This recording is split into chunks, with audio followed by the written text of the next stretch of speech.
दिया। देखिए मैं बैक टू बैक कैंडल्स पर ट्रेड कर रहा हूँ। अभी मैंने इस पर भी किया, इस पर भी किया, इस पर भी किया, इस पर भी किया, इस पर भी किया और इस पर भी किया और अब इस पर भी किया है। तो देखते हैं क्या होता है ये वाली कैंडल का रिजल्ट हमारा। अब कुछ ही सेकंड बचे हैं। हेलो एवरीवन, आप सभी का स्वागत है हमारे यूट्यूब चैनल पर। तो चलिए करते हैं हम आज का सेशन स्टार्ट, क्योंकि हम रियल मार्केट में हैं तो अपनी अपॉर्चुनिटीज़ को यहाँ पर ग्रैब करेंगे। तो अभी हम यहाँ पर क्या देख रहे हैं कि ओवरऑल मार्केट एक रेंज में चल रही है और जैसे ही इस रेंज का उन्होंने ब्रेकआउट किया, अगेन मार्केट में सेलर्स इंटर हो गए। अब क्योंकि यहाँ से एक ट्रेंड लाइन आ रही है तो मार्केट हो सकता है कि ओवरऑल उनको ग्रैब करने के लिए आ रही हो, और करंट कैंडल मुझे ये इन्फॉर्म कर रही है कि मैं यहाँ से एक बिग कैंडल फॉर्मेशन के रूप में अगला ट्रेड डाउन के लिए बिल्कुल प्लेस कर सकता हूँ, क्योंकि मार्केट अभी जो है यहाँ पर जो भी बायर्स है उनको ट्रैप करेगी और उनकी लिक्विडिटी को फॉर श्योर स्वीप करेगी। अब क्योंकि यहाँ से इतना स्ट्रॉन्ग बाइंग का मोमेंटम आ गया था तो इस कैंडल को फॉर श्योर अगली कैंडल पर कंटिन्यू करना था, वो कंटिन्यू नहीं कर पाए। तो ओवरऑल मुझे दिखा कि मार्केट में जो दबदबा है वो सेलर्स का दबदबा है। बस उसी दबदबे को देखते हुए, कैंडल स्टिक के रिएक्शन को देखते हुए इस कैंडल में कैंडल स्टिक का इस कैंडल का रिएक्शन नहीं देखा, बट मुझे प्राइस एक्शन कह रहा है कि इस कैंडल में बहुत ज्यादा सेलिंग का प्रेशर है। कौन सी कैंडल में? इस कैंडल में बहुत ज्यादा सेलिंग का प्रेशर है और एक ये कैंडल प्रेशर जनरेट होकर बन रही है। तो मैंने जो अपना ट्रेड था वो पुट डायरेक्शन के लिए प्लेस कर दिया। कि अगला ट्रेड में पुट डायरेक्शन के लिए प्लेस कर सकता हूँ? तो बिल्कुल कर सकता हूँ। और अगेन मैं ये ट्रेड थोड़ा सा ज्यादा नीचे जाकर लग गया है। अब अनफॉर्चुनेटली इसमें क्या हो सकता है कि मैंने ट्रेड अपना ओपनिंग से प्लेस किया था। अब इसमें हो ये सकता है कि हो सकता है कि इसमें लास्ट मोमेंट पे रिजेक्शन आ जाए, क्योंकि मुझे यहाँ से दिख रहा है कि मार्केट में बायर्स जो है वो फुली यहाँ से एक्टिव है, अलर्ट है। देखिए जो ट्रेंड लाइन का ब्रेकआउट होना था वो ट्रेंड लाइन का ब्रेकआउट तो यहाँ पर हो गया है, बट ये वाली ट्रेड भले ही एक स्ट्रॉन्ग बन रही हो, बट यहाँ पर मैंने रिएक्शन नहीं देखा है। तो ये वाला जो ट्रेड है हो सकता है कि मेरे लिए ये 50-50 हो, बट फॉर श्योर ये वाला ट्रेड भी मेरा विन हुआ। थोड़ा सा मैं चाह रहा था कि ओपनिंग से ट्रेड लगे, क्योंकि ठीक है अगली कैंडल पर क्या मैं अगेन पुट डायरेक्शन के लिए ट्रेड प्लेस कर सकता हूँ। तो इसकी जो क्लोजिंग प्राइस है वो 72 पर हिट हो गई है। कोई भी लेवल नहीं है जिस पर उन्होंने क्लोजिंग दी हो, उसको फील किया हो और गैप अप किया हो। तो ये वाला जो गैप है ये बायर्स के फेवर का बिल्कुल गैप हो सकता है। तो एग्जैक्ट क्लोजिंग से भी अगर ओपनिंग होती तो ये कैंडल हमारी जो है वो कॉल डायरेक्शन के लिए बन सकती थी, बट उन्होंने गैप करके, क्या वो बायर्स वीक है? तो मुझे इंडिकेट हो रहा है कि हाँ वो बायर्स वीक है। तो मैं यहाँ से अगेन जो अपना ट्रेड है वो पुट डायरेक्शन के लिए प्लेस करता हूँ। तो देखिए मैंने इस कैंडल स्टिक के जो भी इस कैंडल स्टिक का जो भी गैप की साइकोलॉजी थी, उसकी गैप की साइकोलॉजी को समझा कि मार्केट में ऐसा कुछ भी नहीं था जिस पर इन्होंने क्लोजिंग की हो और इसको ब्रेक करने के लिए इन्होंने गैप अप किया हो। बट बायर्स एग्जैक्ट क्लोजिंग से ओपनिंग होती तो भी आ सकते थे। तो ये वाला जो गैप है ये सेलर्स ने फॉर श्योर हो सकता है कि किया हो। मैंने इस करंट कैंडल का रिएक्शन देखा और उस बेस पे अपना ये वाला जो ट्रेड था वो प्लेस कर दिया। और अब तो फॉर श्योर अगला जो ट्रेड है मैं वो पुट डायरेक्शन के लिए प्लेस करूंगा, क्योंकि बायर्स अब हो गए फुली एग्जॉस्ट। और क्योंकि वो किसी भी लेवल से नहीं आए हैं और लेवल से नहीं आए तो उन्होंने एक एग्जॉस्टेड मूवमेंट दे दिया है और मैंने उसी एग्जॉस्टेड मूवमेंट को कैच किया और अपना जो ट्रेड है वो पुट डायरेक्शन के लिए यहाँ पर प्लेस कर दिया। ये वाला ट्रेड श्योर है।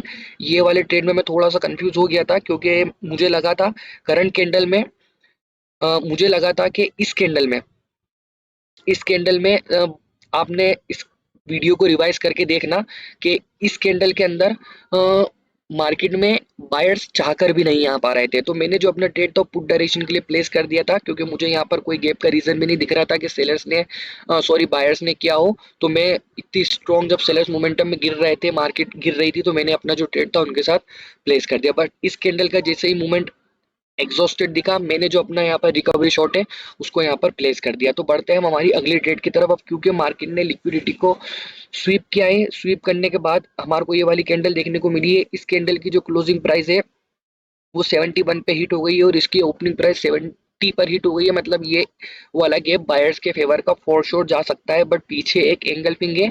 तो अगर ये बायर्स के फेवर का गैप है तो मैं यहाँ से फॉर श्योर एक जो ट्रेड है वो कॉल डायरेक्शन के लिए प्लेस कर दूंगा।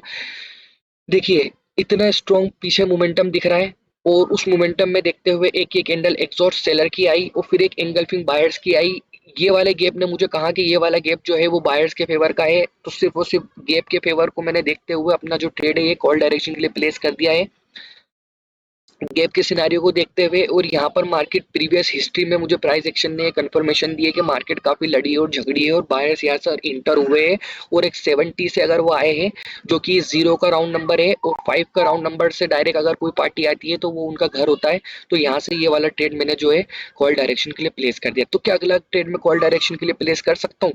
इस कैंडल की क्लोजिंग प्राइस देखूंगा, इस कैंडल की क्लोजिंग प्राइस देखूंगा और मैं जो अपना ट्रेड है वो कॉल डायरेक्शन के लिए प्लेस करूंगा। ओके, तो मैं यहाँ से जो अपना ट्रेड है वो कॉल डायरेक्शन के लिए प्लेस कर रहा हूँ क्योंकि मुझे वो कंफर्मेशन मिल चुकी है कि अब यहाँ से एक बिग कैंडल फॉर्मेट हो सकती है। देखिए, उसका मैं आपको एक और इसका रीजन बताता हूँ कि जब ये वाली कैंडल की क्लोजिंग प्राइस हिट हुई तो सेलर्स को इनको इस लेवल के नीचे रख देना था, वो नीचे रखने में आज समर्थ हुए।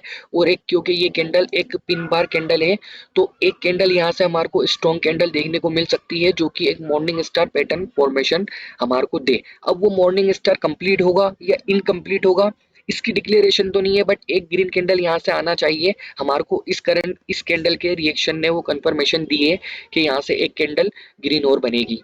तो देख लेते हैं क्या होता है इसका रिजल्ट, देन बढ़ेंगे फिर हम हमारी अगली ट्रेड की तरफ। मैंने कहा ग्रीन बनेगी बट मुझे बड़ी कैंडल की इसमें कंफर्मेशन नहीं थी।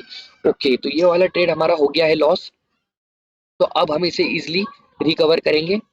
देखते हैं वो सिनेरियो हमें कहाँ मिलता है, क्या यहीं पे करंट। देखिए मेरे हिसाब से तो इसी कैंडल को एक ग्रीन कैंडल फॉर्मेट होना था। अगर ये कैंडल ग्रीन फॉर्मेट हो जाती है ठीक है, यहाँ से मुझे सेलर्स की कंफर्मेशन मिल गई तो मैंने जो अपना अगला ट्रेड है वो यहाँ से पुट डायरेक्शन के लिए प्लेस कर दिया है क्योंकि मेरे को स्टील स्टील यहाँ पर जो है स्टील इस कैंडल में सेलिंग प्रेशर देखने को मिला है और बायर्स बार बार इंटर तो हो रहे बट उनको यहाँ से आ जाना चाहिए था बट अनफॉर्चुनेटली वो नहीं आ पाए। तो मैंने सेलिंग को देखते हुए प्रीवियस मार्केट के मूवमेंट को देखते हुए अपना जो ट्रेड है अगला वो पुट डायरेक्शन के लिए यहाँ पर प्लेस कर दिया। देखिए अब मैं बैक टू बैक कैंडल्स पर ट्रेड कर रहा हूँ। अभी मैंने इस पर भी किया, इस पर भी किया, इस पर भी किया, इस पर भी किया, इस पर भी किया और इस पर भी किया और अब इस पर भी किया है। तो देखते हैं क्या होता है। ये वाली कैंडल का रिजल्ट हमारा अब कुछ ही सेकंड बचे हैं और हमारा रिजल्ट हमारे सामने होगा और ये वाली ट्रेड हमारी ओवरऑल हो गई है विन। तो क्योंकि मैंने बैक टू बैक यहाँ पर एक दो तीन चार पाँच छः सात आठ कैंडल पर मैंने बैक टू बैक ट्रेड कर लिया है तो हो सकता है कि अब मेरे जो डिसीजन है वो थोड़े एग्जॉस्ट हो जाए। तो ये वाला जो सेशन है मैं ये वाले सेशन को यहीं पर क्लोज करूंगा।